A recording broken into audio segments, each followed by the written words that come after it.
Ya, vamos a grabar aquí. Y el hermano Andrés está en reunión de oficiales, hoy día lo citaron a las 7. Ah, perfecto. Ya. Esto se estaba grabando. Ah, no lo detuve en delante entonces. O no, o comenzar recién a Yo grabar. lo escuché. Ya, bueno, lo dejamos grabado y tratamos de cortar después la media hora. Pensé que había cortado la grabación de... Ya, bueno, se está grabando. No importa.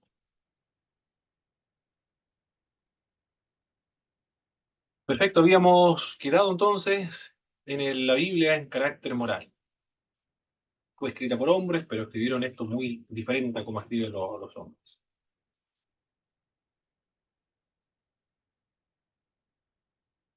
Enumera la Biblia sin rodeo los pecados y debilidades de sus personajes más nobles y queridos, no oculta los pecados de David, por ejemplo, habla la verdad de forma única. Ya. Eso es en cuanto a la Biblia, es única por su unidad, por su origen, por su actualidad, ¿qué más? Por su difusión, por su carácter moral, por su carácter literario también. En todo su sentido, la Biblia es un libro único y formidable. Mm. Y ahora vamos a ver la autoridad de las Sagradas Escrituras. Hay que definir primero lo que es autoridad. La autoridad, dice Weineruden, quiere decir que todas las palabras de la Biblia son palabras de Dios, de una manera tal que no creer o desobedecer alguna de ellas es no creer o desobedecer a Dios. Así se define la autoridad de las Escrituras.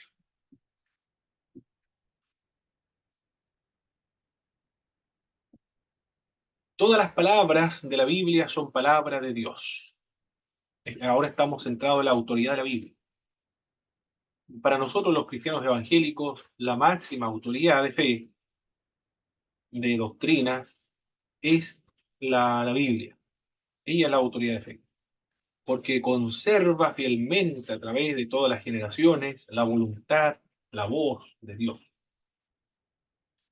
En la Biblia abundan expresiones así, dice Jehová.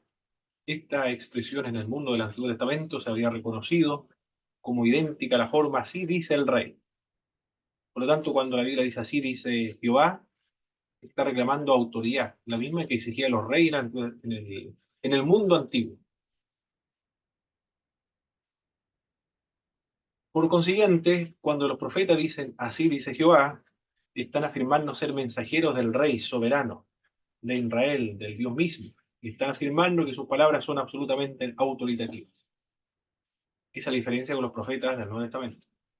Los profetas del Antiguo Testamento reclaman autoridad absoluta. El no creerle a un profeta era no creerle al mismo Dios. En el Nuevo Testamento es diferente.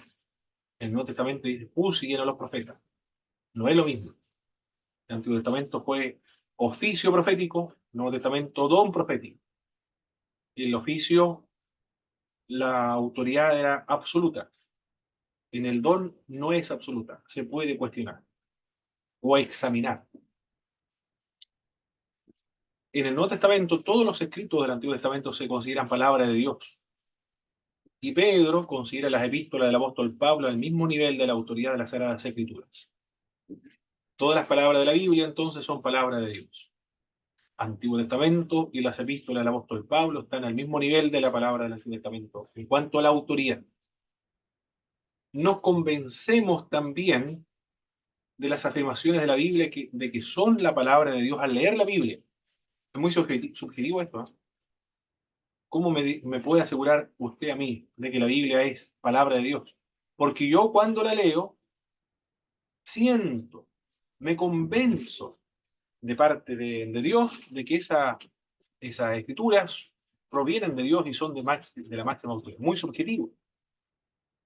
El, y ese argumento no se puede refutar porque es irrefutable.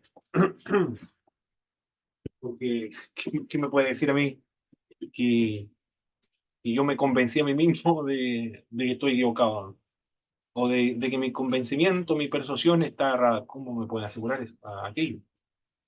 Que es la experiencia que yo tengo con el texto bíblico. Esta convicción nace del Espíritu de Dios. Ningún incrédulo por ahí podrá llegar jamás a experimentar la Biblia como palabra de Dios, porque no posee el Espíritu Santo. Solo los que poseen el Espíritu de Dios, porque son creyentes, comprenden de que la Biblia es palabra de Dios. Por lo tanto, todo aquel que no crea la Biblia no está convertido. Por esa razón, el Espíritu no puede dar testimonio de que es palabra de Dios. Ese escrito que él mismo inspiró. En el proceso de conversión, el Espíritu le persuadirá de que es palabra de Dios, al mismo tiempo que le convence de pecado, juicio y justicia. Por lo tanto, sabemos que son palabras autoritativas de Dios porque nos convencemos al leer la Biblia de que es palabra de Dios. Otra evidencia, es útil pero no definitivamente convincente, pero digna de considerar. Estoy citando acá lo que dice Wayne Grudem en su libro de texto y también ustedes también lo están leyendo. Es útil que aprendamos que la Biblia es históricamente acertada, que es internamente congruente, que contiene profecías cumplidas, que ha influido el curso de la historia humana más que cualquier otro libro, que mediante ella, la lectura, las personas han hallado la salvación, que tiene belleza, majestuosa, profundidad de enseñanza, no igualada que ningún otro libro, y que afirma cientos de veces ser palabra de Dios. Pero estos argumentos sirven para los creyentes, pero no puede convencer a los incrédulos. Todos esos argumentos nosotros podemos citar, pero a los incrédulos no lo va a convencer. Y de hecho, cualquier evidencia, cuando estudiamos apologética nos damos cuenta de esta verdad, cualquier evidencia que nosotros podamos ofrecer al incrédulo acerca de la verdad de los temas bíblicos, no lo va a convencer. Porque el problema de los incrédulos no es intelectual, es un tema del corazón, del alma, del espíritu.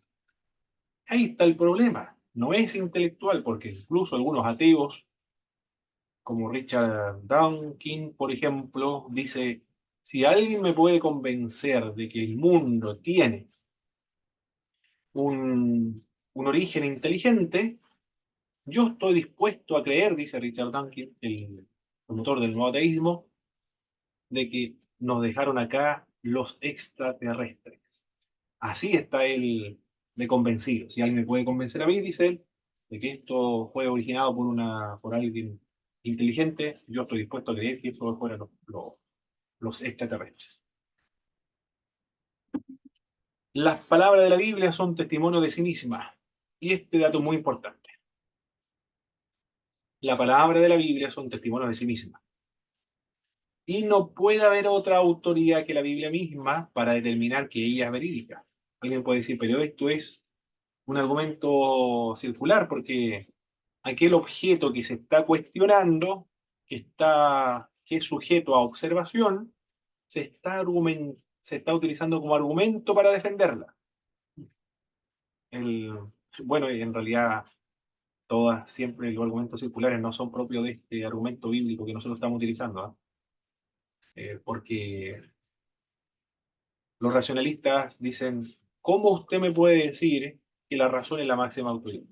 Porque me parece razonable, también es un argumento circular. Otro puede decir, la lógica es la autoridad máxima. ¿Por qué? Porque a mí me parece lógico. También es un argumento circular. Bueno, nosotros también podemos emplearlo. La Biblia es palabra de Dios porque ella misma afirma ser inspirada. Pero eso de circular se está empleando como argumento aquello que es válido, aquello que se está cuestionando, que está sujeto a análisis. Puesto que la palabra de la Biblia da testimonio de sí misma, no se puede probar que son palabras de Dios, apelando a una autoridad superior.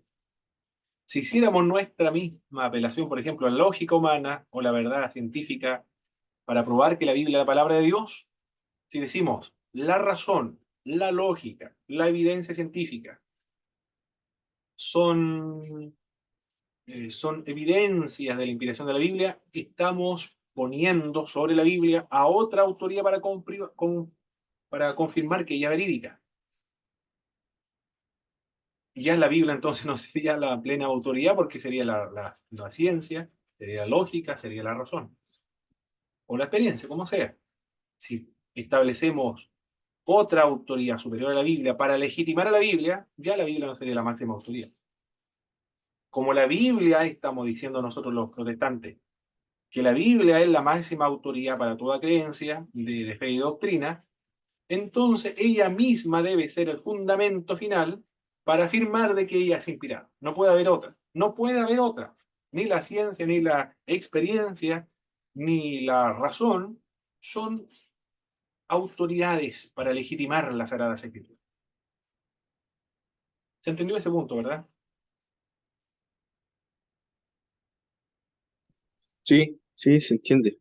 No puede, no podemos defender a la Biblia con la máxima, como máxima autoridad si es que pensamos que tiene que refugiarse en la lógica o en este caso en la ciencia. Así es. Ya dejaría de ser la máxima autoridad en este Claro caso. que sí, exactamente, exactamente.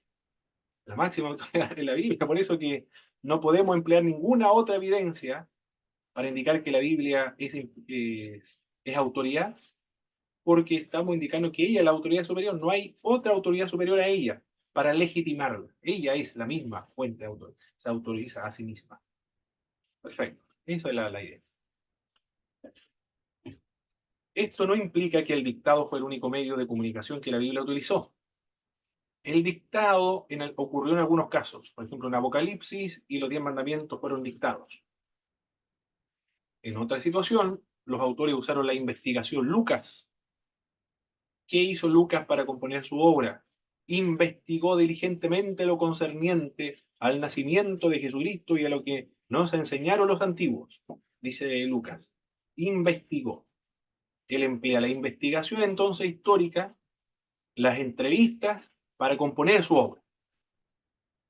Pero el autor es inspirado, pero las fuentes que está utilizando Lucas no son inspiradas. La inspiración tiene que ver con el puesto por escrito las verdades que Dios quiere transmitir.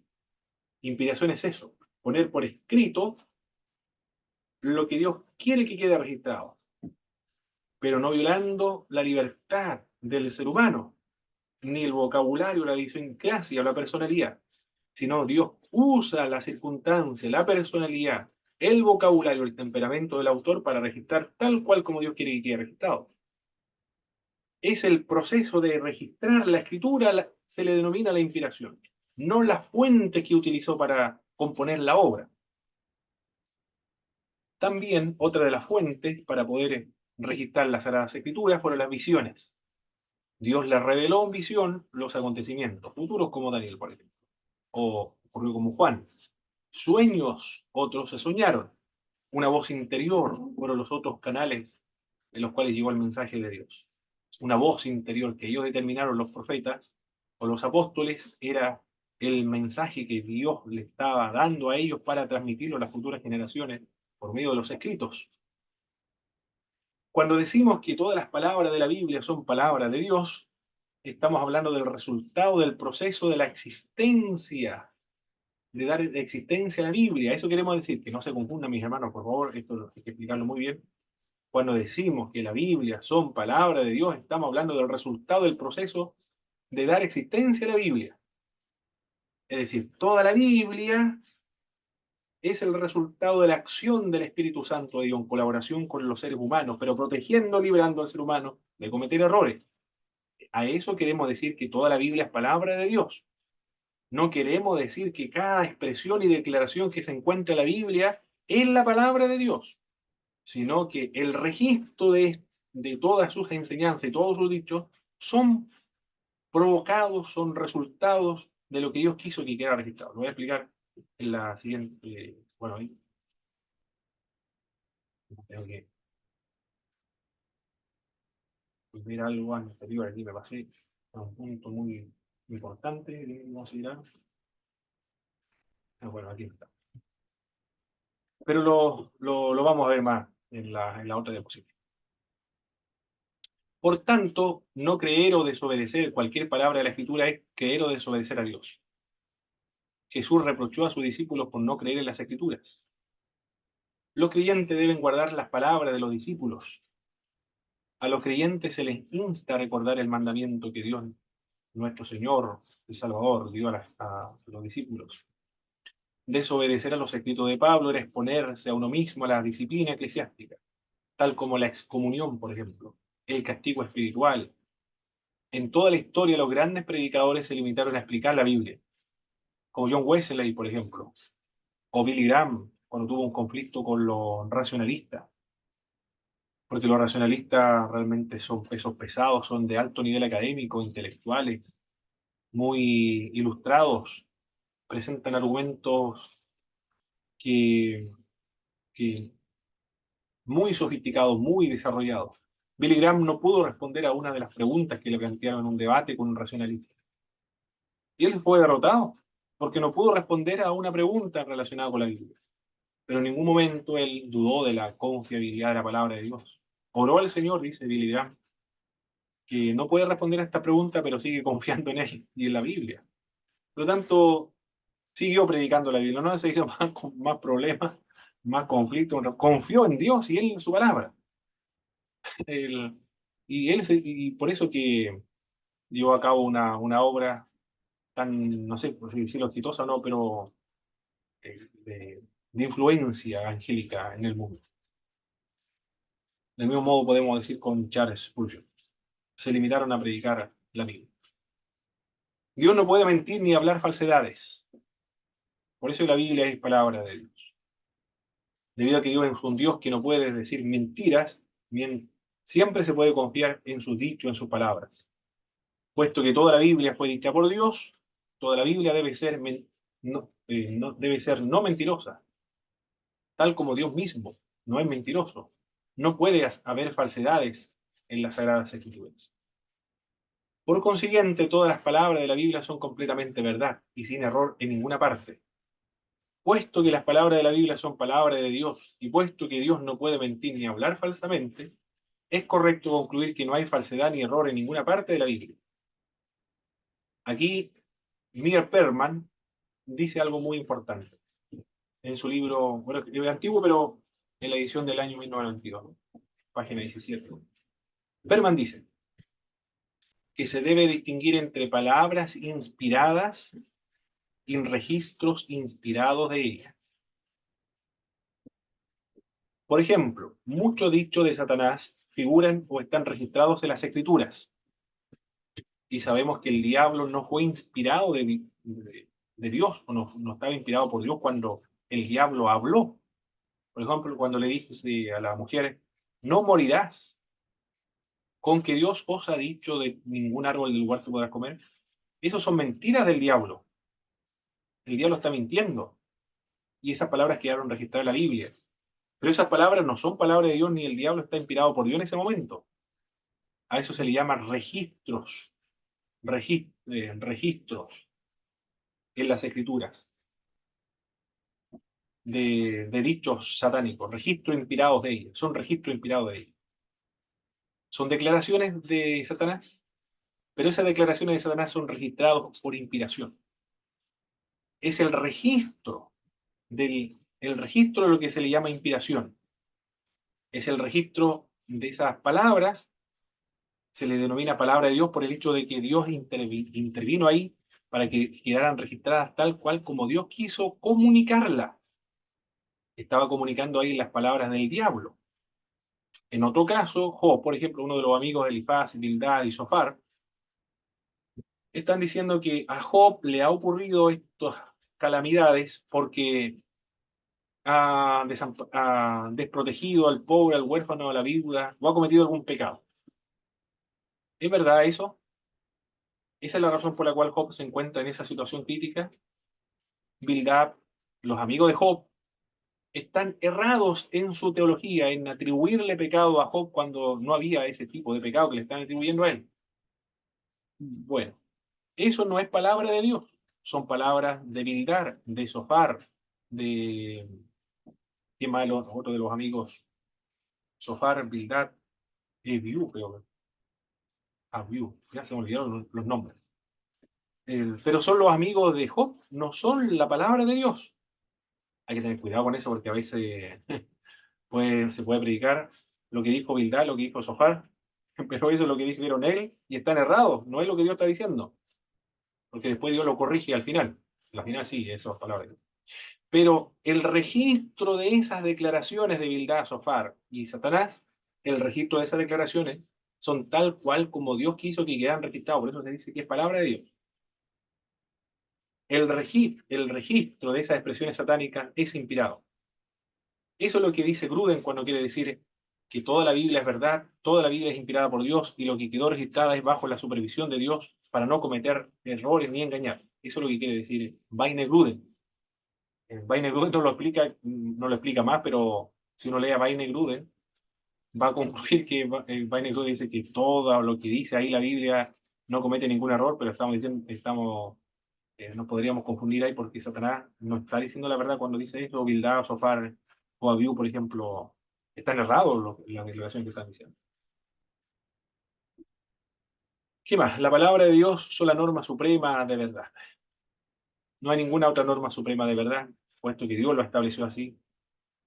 Nunca aparecerá algún nuevo dato que contradiga la Biblia. Jamás aparecerá un nuevo dato que deslegitime la Biblia.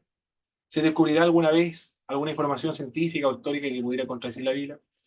Jamás tampoco se encontrará ninguna investigación científica o histórica que contradiga la Biblia. Eso no es posible porque la Biblia es infalible, es inerrante, no comete ningún tipo de error. Ahora nos vamos entonces con la siguiente presentación, que precisamente tiene que ver con lo que estamos hablando acá, que es la inerrancia. Estuvimos hablando primero de la autoridad de la Biblia y ahora vamos a seguir hablando de la inerrancia de la palabra de Dios. La Biblia es inerrante. Esto es muy importante para nosotros, los que somos conservadores, es fundamental tenerlo en cuenta o tenerlo presente.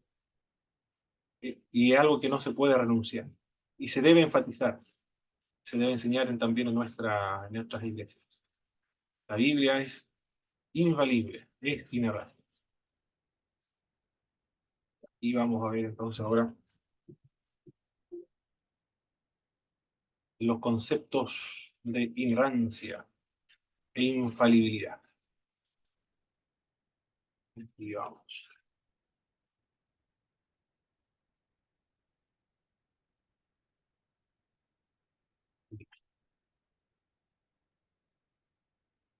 La inerrancia entonces de las escrituras.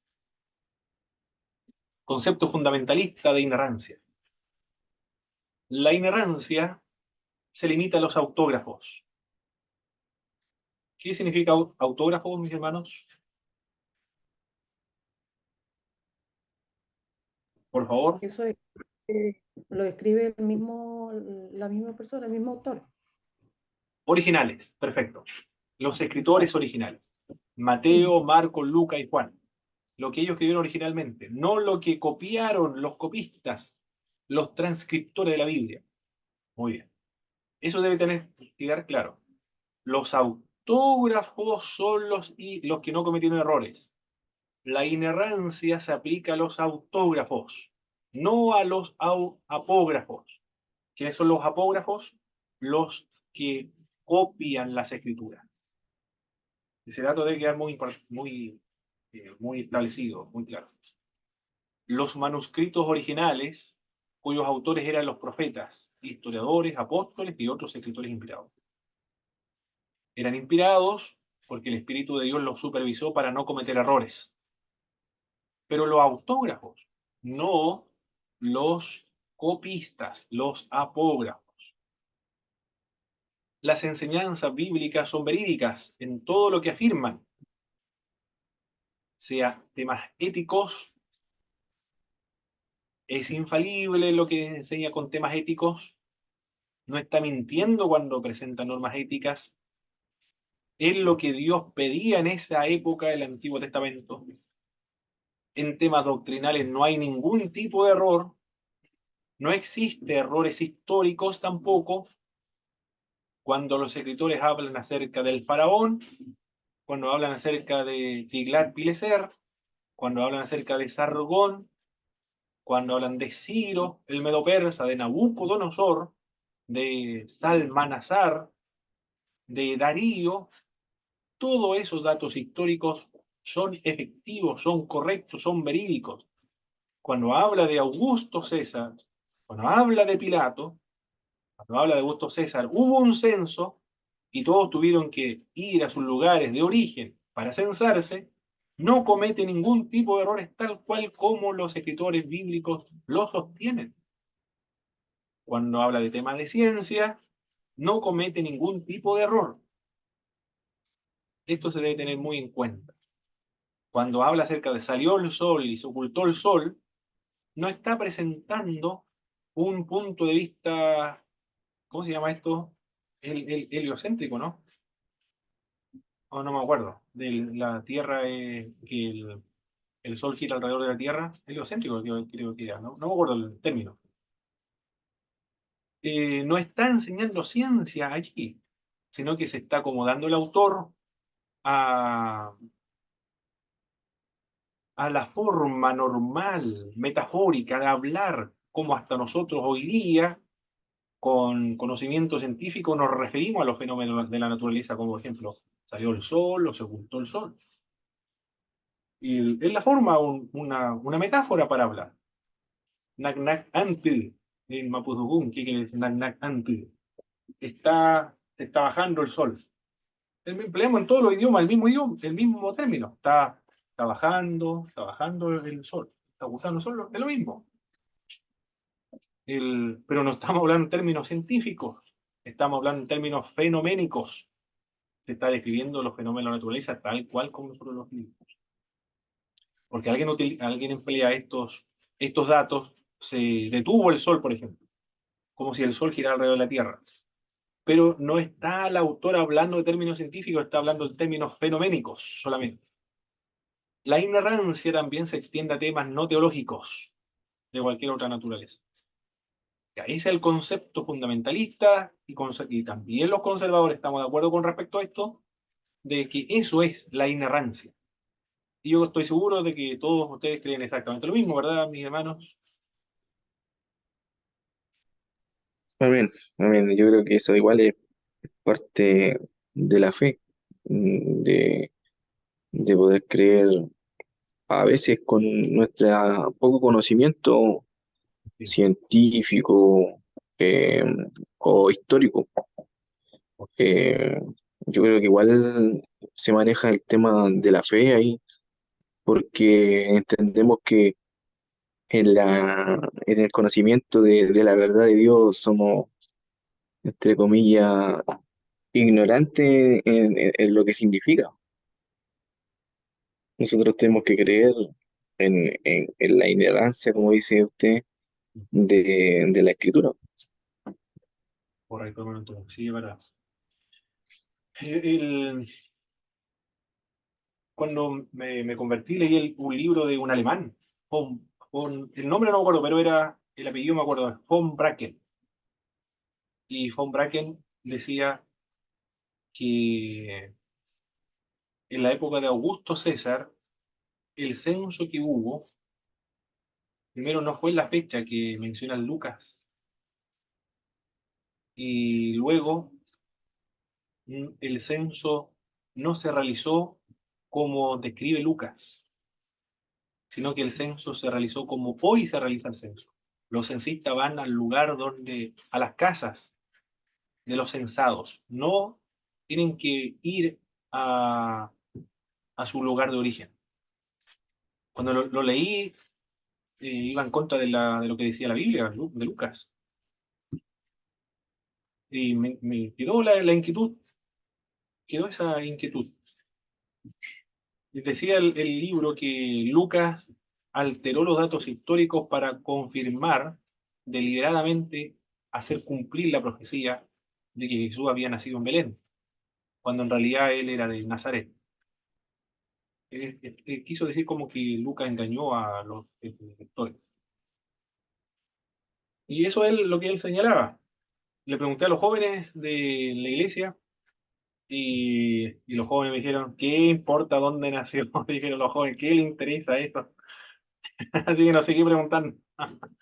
¿Qué le interesa dónde nació? Me dijeron. Después leyendo el libro de Joseph Ratzinger, Jesús de Nazaret, la trilogía de Joseph Ratzinger, decía él que las únicas fuentes primarias con las cuales nosotros los cristianos contamos hoy son Mateo, Marcos y Lucas, que describen la vida de Jesucristo. No tenemos más fuentes primarias que esa. Por muy alta que sea la erudición de la gente del siglo XX, decía Joseph Ratzinger, jamás tendrán la misma autoridad que nuestras fuentes primarias, que fueron los apóstoles. ¿Qué le parece a usted el argumento de Joseph Ratzinger? A mí no me se me había olvidado el tema de lo que había dicho Gerard Fornelli. Y bueno, debe ser un incrédulo, alguien que no quiere la Biblia. ¿Sí? Pero Joseph Ratzinger presentó un argumento sólido.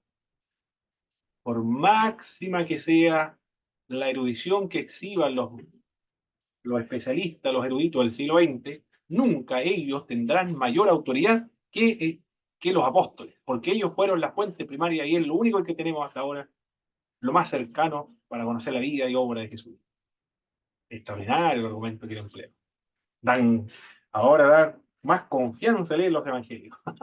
Es decir, esta gente describe fielmente a Jesucristo de Nazaret, no como un teólogo, un especialista, un erudito, un teólogo, filósofo con doctorado en no sé cuántas teologías, doctorados tiene, pero nunca tendrá mayor autoridad que Mateo, Marco, Lucas y Juan. Ellos sí son la máxima autoridad en temas históricos y teológicos, porque ellos son del siglo primero. En cambio, los especialistas de hoy son del siglo XX, del siglo XXI. Nacieron hace 30 años atrás. No son autoridades estas personas. Pablo Hope dice en su libro, y ustedes lo están leyendo también, para presentar las tareas. ¿Han leído Pablo Hope todavía? No me acuerdo si qué parte van. La tarea 2, no sé si ya tienen que leerlo, parece. Bueno, no importa. Si en algún momento van a tener que leer a Pablo Hope. Argumento a favor de la inerrancia. Las escrituras testifican que su mensaje es veraz. La Biblia enseña su propia inspiración. Porque dice, toda la escritura es inspirada por Dios y útil para enseñar, para corregir, para instruir en justicia, a fin de que el hombre de Dios sea perfecto, enteramente preparado para toda buena obra. Los santos escritores de Dios hablaron siendo inspirados por el Espíritu Santo. Dios, ninguna profecía fue por iniciativa humana. Es decir, la Biblia dice que es inspirada. Jesús reclama la autoridad del Antiguo Testamento. Jesús dijo que la ley no pasará hasta que todo se haya cumplido. Y la escritura no puede ser quebrantada. Y Jesús prometió el Nuevo Testamento que se escribiera sin ningún tipo de error cuando dice que el Espíritu de Dios le guiará a toda verdad y le hará recordar todo lo que yo le dije. Lo prometió también la inspiración del Nuevo Testamento. Lo que la Biblia enseña acerca del carácter de Dios indica la inerrancia también. Dice que Dios es su autor, es omnisciente, tiene todo conocimiento, sabe todas las cosas, no es ignorante, no puede cometer ningún error en ningún asunto, omnisciente, omnipotente, puede guiar al escritor para que no cometa errores en ninguna de sus partes, y es veraz, es imposible que mienta. Confiamos en la Biblia porque confiamos en Dios, que es todopoderoso, para guiar al escritor a escribir tal cual como él quiere. Todo lo que está ahí es todo lo que existe y toda la verdad. Y porque Dios es veraz, entonces todo lo que está ahí escrito es verdadero. Confiamos en la Biblia, no porque somos bibliolatras, porque se nos ha acusado de practicar la bibliolatría, de ser idólatra de la Biblia. Creemos en la Biblia porque hay una autoridad superior a ella, que es Dios. Él es todopoderoso, Él es omnisciente, Él es veraz, es todopoderoso para inspirar su escritura, preservarla a través del tiempo. de que ninguna palabra de que Él quiso que nosotros supiésemos se ha extraviado, se ha perdido, porque Él es todopoderoso. Si alguien duda de ella, es porque duda de los atributos de la omnipotencia, omnisciencia y veracidad de Dios. Así de peligroso es no creer en la inspiración, en la inerrancia, en la infalibilidad de la Sagrada Escritura. Esta doctrina que estamos hablando ahora, o de estas posiciones teológicas de la inerrancia y la infalibilidad de la Escritura, no se debe renunciar, se debe enfatizar. Es algo que debe marcar a un creyente evangélico. Y bueno, el IDP es conservador, por eso es que esta línea, este punto de vista teológico es muy importante para las instituciones que somos conservadoras. Lo que la Biblia enseña acerca del carácter de Dios indica que hay ignorancia. Si queremos extender la infalibilidad a toda la afirmación bíblica, entonces es necesario mantener la imposibilidad total de error. No hay ningún error en ninguna naturaleza. En temas históricos, en temas científicos, en temas genealógicos, en temas geográficos, en temas doctrinales, en temas de antropológicos, no existe ningún error de ninguna naturaleza. Lo digo porque a los neortodoxos dice que la Biblia es inspirada solo en asuntos teológicos, pero no en asuntos históricos, científicos, geográficos, genealógicos y de otra naturaleza. Ahí sí comete errores, pero no en teología. Bueno, sí. Eh, la pregunta que surge es, si no comete errores en asuntos teológicos, pero sí en asuntos históricos, ¿cómo podemos estar seguros de que no comete también error en temas teológicos si la teología se funda en datos históricos? Esa es la pregunta que surge. Si la teología surge de temas históricos, la caída de Adán y Eva en el huerto del Edén, el llamamiento de Abraham para formar el pueblo hebreo, la resurrección de Jesucristo, son temas históricos. ¿Cómo nosotros podemos estar seguros de que la teología no hay error si precisamente se fundamenta en temas históricos? Esa es la pregunta que surge cuando alguien dice, bueno, son muy importantes estos autores y en realidad eh, es, es como pelear con una hormiga con un elefante, ¿eh? Como estoy diciendo a Karl Barth, por ejemplo, que señalaban estos puntos de vista, Emil Brunner, por ejemplo, que la Biblia es inspirada en algunas partes, pero no en todas. El abandonar la doctrina de la inerrancia puede poner a uno ante una resbalosa inclinación hacia abajo. Cuando los teólogos dejan de sostener la infalibilidad de las escrituras, pronto tienden a abandonar otras doctrinas cardinales. Hermano Antonio, ¿iba a decir algo? Respecto a ese tema, siempre yo me acuerdo de una predicación del evangelista G. Ávila, que en una de sus predicaciones dice, si la Biblia, porque la Biblia dice que un pez muy grande se tragó a Jonás. Mm. Él decía que si la Biblia dijera que Jonás se tragó un pez muy grande, él también lo creería. Ya, Entonces, eso nos enseña un poco de la credibilidad a la escritura, sí, no exacto. importando que la ciencia tal vez quiera contradecirla. Mm. Es la creencia que nosotros debemos tener a la autoridad, como usted está hablando, a la autoridad completa de la escritura. Exactamente, así es. Bueno, con respecto a la ciencia igual, ¿ah? No es que la ciencia niegue a Dios o la ciencia niegue la credibilidad de la escritura, porque no es la ciencia, porque la ciencia es algo abstracto. La ciencia es un, es una metodología, es una disciplina intelectual, es una de las disciplinas del conocimiento humano. No, por lo tanto, como algo abstracto, como una disciplina, algo no es personal, entonces no podría negarlo. Lo que lo niegan son los científicos ateos o escépticos. Ellos sí, pero los científicos cristianos, bajo ningún punto de vista. Por ejemplo, Antonio Cruz, es biólogo, parece, sí, un profesor de biología en la universidad. Bueno, ya está jubilado. Pero usted puede conseguir algunos libros de Antonio Cruz, muy importante. Él es un científico, profesor de biología universitario, Él no niega, bueno, es pastor, ¿no? Cree en la inerrancia, la infalibilidad de las escrituras. Esto igual hay que tener muy en cuenta. Son los científicos ateos. Los ateos, los científicos que son ateos. Pero no es la ciencia, porque hay cristianos que son científicos también. Y ellos creen en Dios. Hay que tener muy en cuenta eso también.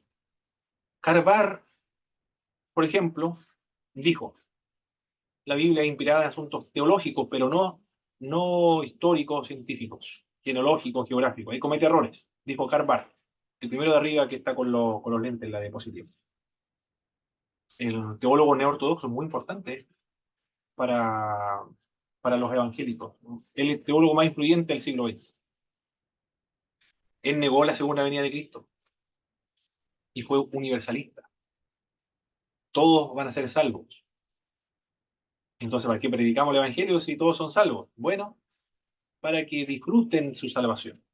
En cambio, los otros no disfrutan, ni saben que son salvos, ni disfrutan de Dios tampoco, pero al final todos se van a salvar, decía Carvalho. Emil Brunner, el más abajo, Emil Brunner, rechazó la doctrina de la resurrección corporal. ¿Qué le parece? Cristo no resucitó corporalmente. Reinhold Niebuhr, que está abajo, fue acusado de no creer en un Dios personal. Dios no es personal, es algo impersonal. ¿Por qué cada uno de estos teólogos tan influyentes, tan importantes, que han contribuido a la teología en el mundo, por qué renunciaron a las doctrinas fundamentales de la segunda venida de Cristo, a la resurrección corporal de Cristo, a un Dios personal? ¿Por qué? Porque negaron la inerrancia y la infalibilidad de la Sagrada Escritura. Por eso es que es tan importante la infalibilidad y creer en la inerrancia.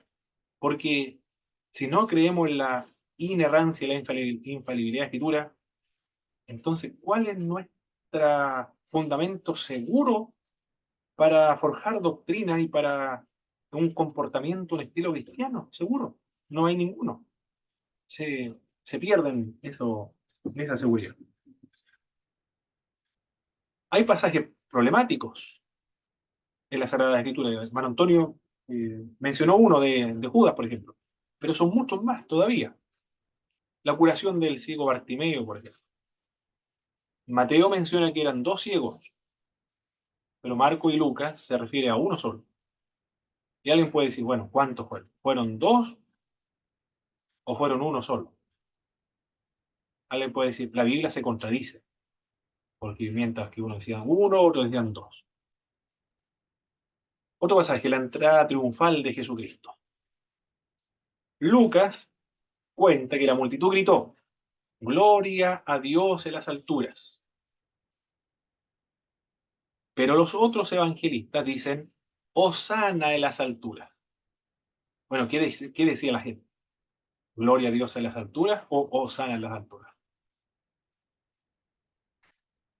Otro problema, otro pasaje problemático, que se han presentado como problema de la inerrancia y la infalibilidad de la Escritura. 430 años tuvo Israel en Egipto. Porque algunos dicen 400 y otros dicen 430. Ah, la Biblia comete errores, dicen.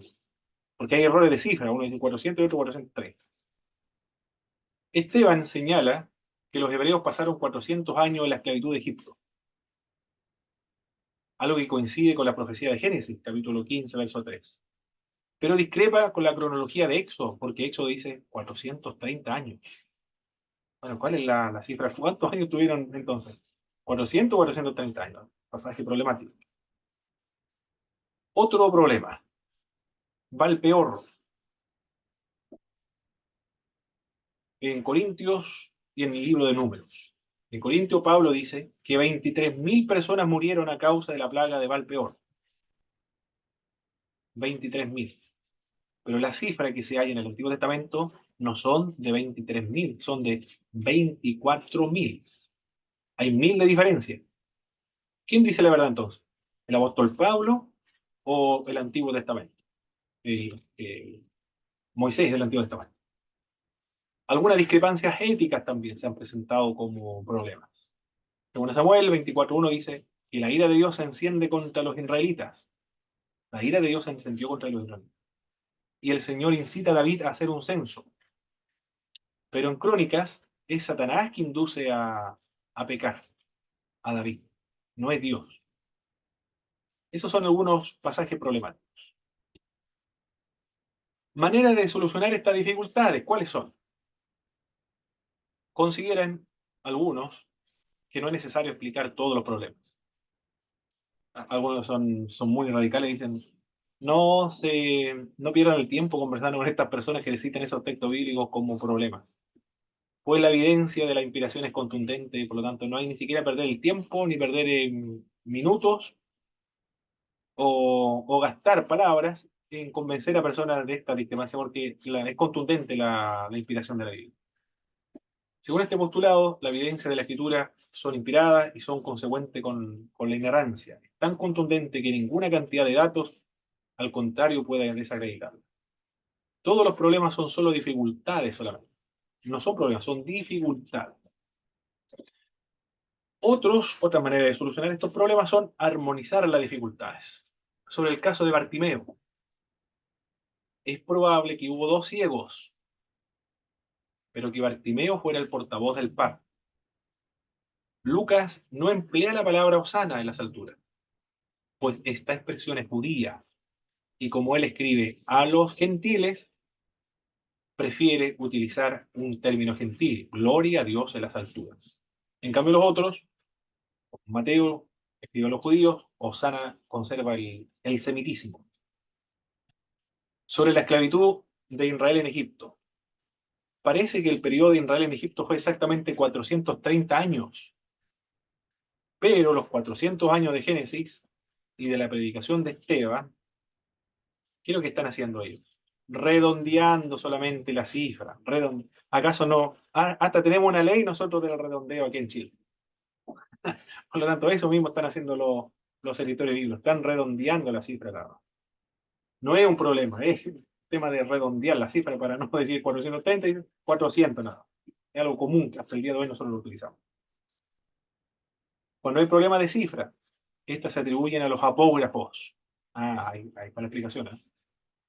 Hay estas 1000 diferencias. Bueno, el apógrafo, el escriba, se estaba quedando dormido y en vez de poner 23.000 puso 24.000. Y eso fue todo.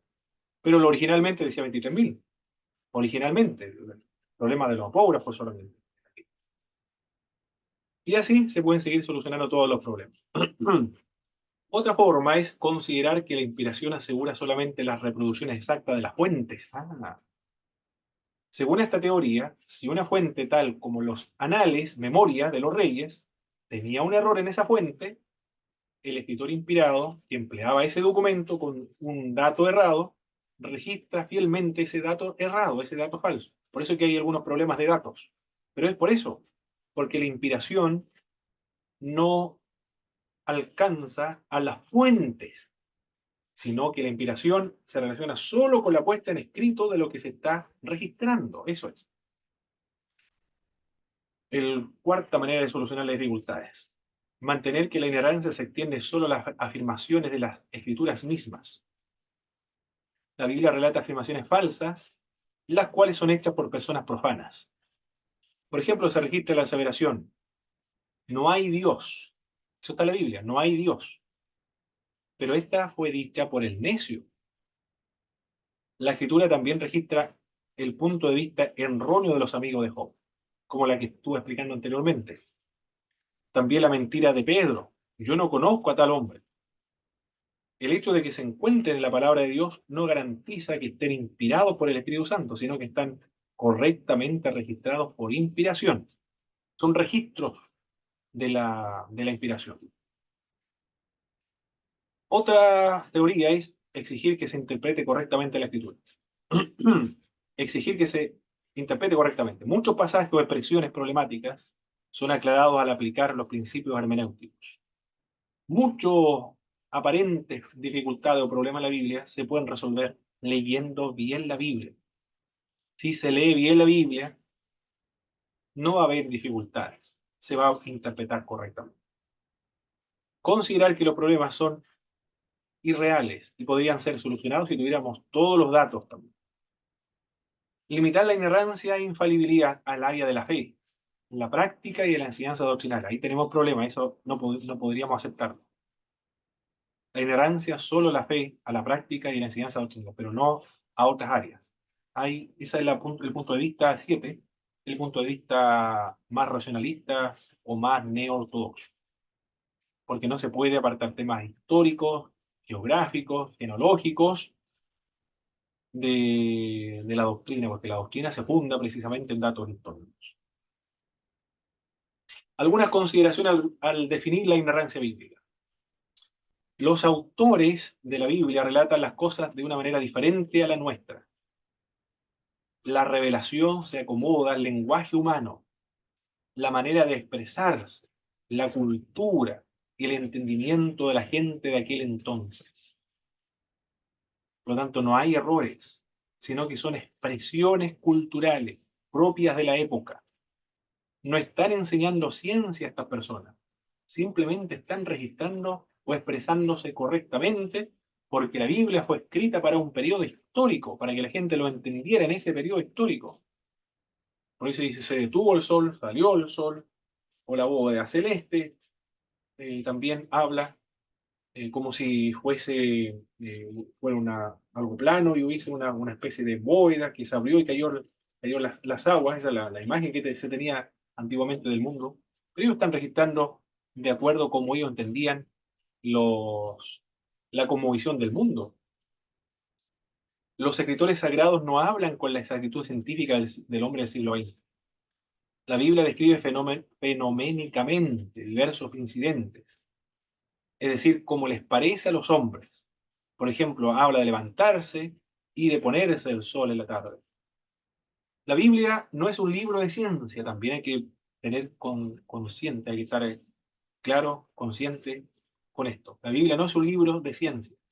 La Biblia es un libro didáctico, un libro teológico, un libro religioso, un libro que tiene la finalidad de despertar la fe, la admiración a Dios y que la persona se entregue a Dios, que le conozca. Es proselitista el mensaje de la Biblia. Quiere ganar, cautivar al lector y producir la admiración y la adoración hacia Dios. No es científico, no es geográfico, no es histórico, es eminentemente religioso, teológico, es espiritual, es proselitista, habla de temas espirituales. También debemos emplear el método histórico crítico para interpretar expresiones difíciles de la Biblia. Los conceptos bíblicos a menudo están revestidos del lenguaje, el simbolismo y a una imaginaria mítica de la cultura antigua. Por ejemplo, cuando el autor de Génesis usa el vocablo raquia, significa algo expandido o estirado, como una lámina de metal batida a golpes a martillo. Eso era el raquia. Cuando describe el diluvio, también pareciera que usa esta cosmogonía. Del mismo modo, en Job se usa la figura mítica del Leviatán. Se habla del Leviatán en el libro de Job. El libro de Job está creyendo que cree realmente de que hay un Leviatán. Existe, es un ser mitológico, como decir la pincoya o el caleuche, o acá en el sur, qué otra mitología hay, hermano Juan Carlos, hermano Andrea, que son más, de por acá, más antiguos. El trauco. El El camagüeto. trauco, El ca- El trauco, el camagüeto. Sí, nunca lo había escuchado el Camagüeto. El camagüeto. ese no es un barco. Sí, que acá en está Puerto abajo en Montt hay Puerto un barco Montt. que se llama camagüeto. Pero dicen que era como un ciervo que tenía una fuerza increíble, que hacía una zanja la orilla de las playas. Ah, ok, ya. Ah, muy bien. Tiene un Sí, solo cuerno. ya, esos son los seres mitológicos, ¿ah? Y por allá por la región del Biobío, hermano Antonio, algún ser mitológico que se hable por allá. Si es que lo hay, no sabría decirle si es algún ser mitológico por acá. Pero los de El, siempre, lo que ustedes nombraron, lo que se ok, nos enseña en los colegios y esas cosas. correcto. Yo me acuerdo Ahora que yo tenía tenía una duda sobre eso del Leviatán, po. Ahora, eh, siempre me pregunté si era cierto o no era cierto, Mm. eh, porque son cosas que difíciles de comprender o de explicar. Mm. Sí, el Leviatán es como la pincoya, el caleuche, y estos seres mitológicos, el Chenchen y Kaikai, por ejemplo. Chenchen y Kaikai Hilu. Bueno, yo creo que han escuchado hablar del Chenchen y Kaikai Hilu.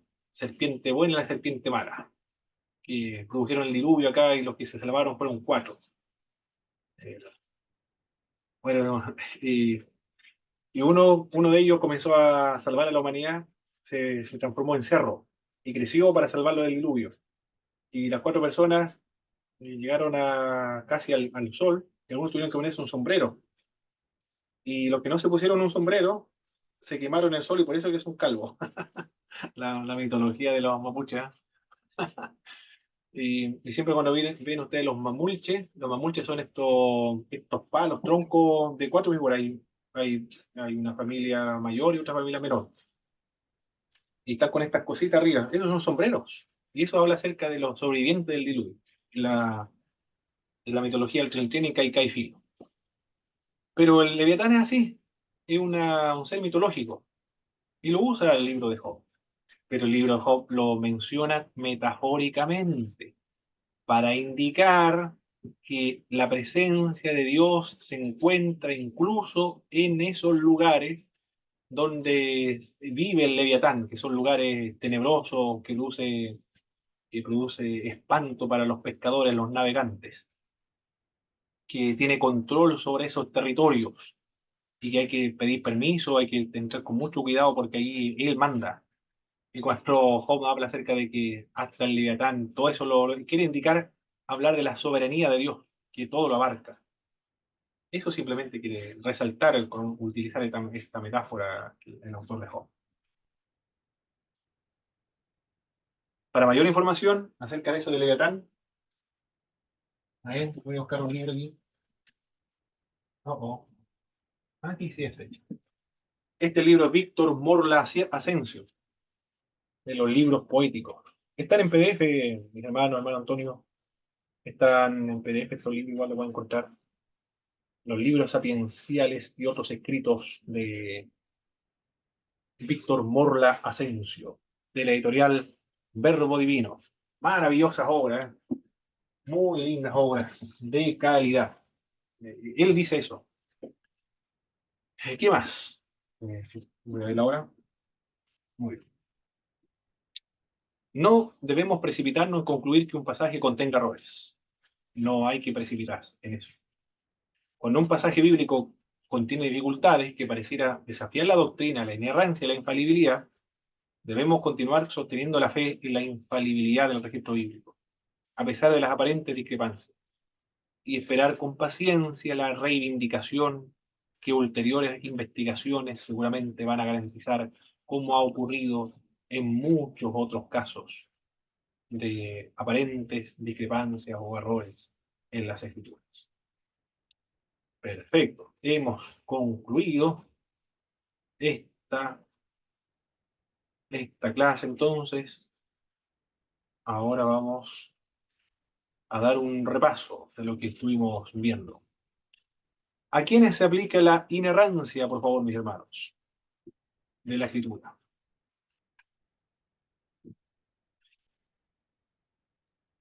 A los autores, A autógrafos. Perfecto, a los autógrafos, los escritos originales. Muy bien. ¿A qué temas se extiende la inerrancia de las Sagradas Escrituras?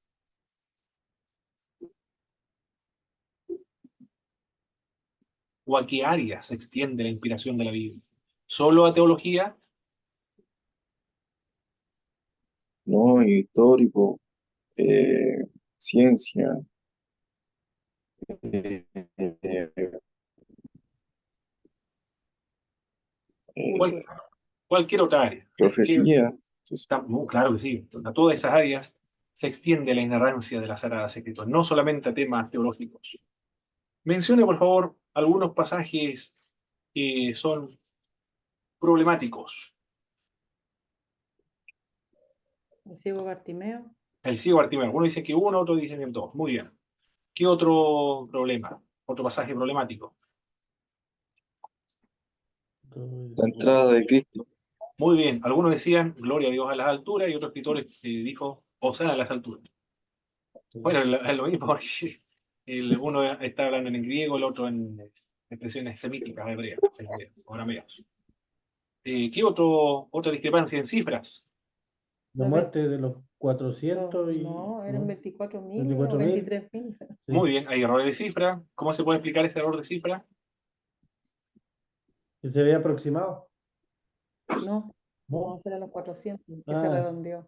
se Este era por que lo traspasaron, se quedó dormido, ya no sé.